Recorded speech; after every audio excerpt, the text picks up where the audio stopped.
Yes, Lord. Thank you for your goodness, Lord.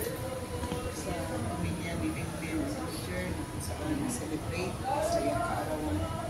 Ngayon, sa mga sinakaayo, ikaw yun, ang uban kanila, sa tanan ng mga season ng kanilang life, sa pasaldi, hindi ikaw nagkakaroon ng puso, nagkakaroon ng katatagan, be strong and courageous na kanilang Lord, we pray for the life of Roger na tagay siya kumain paglawas, tagay siya kaalam, tagay siya passion, lalo na Panginoon sa iyong kinabuhi na sino mga tao na iyong makasalamuha.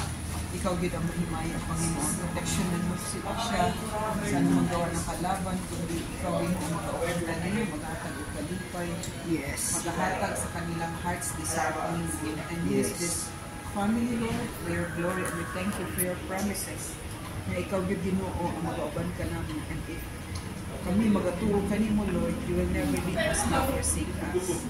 Salamat, Panginoon, sa iyong ano sa iyong kinabuhi. And even the food we're going to eat, bless this food, Panginoon, linisin mo ito paspasan, dakila ka sa aming mga buhay, Lord. As for me and my house, we will serve you. In Jesus' name, I pray. Amen. Love you, mama ko. Ano ba? Hinaan.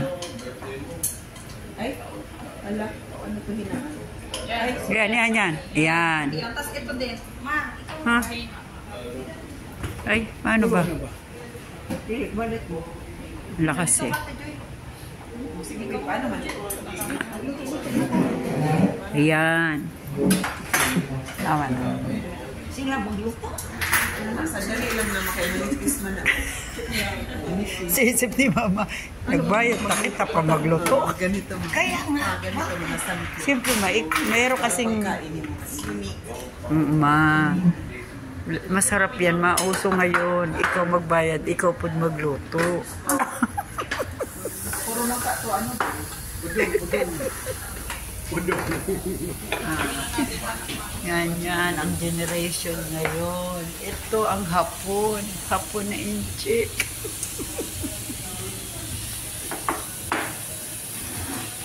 Uy, sarap sana doon si Mami. Baka hindi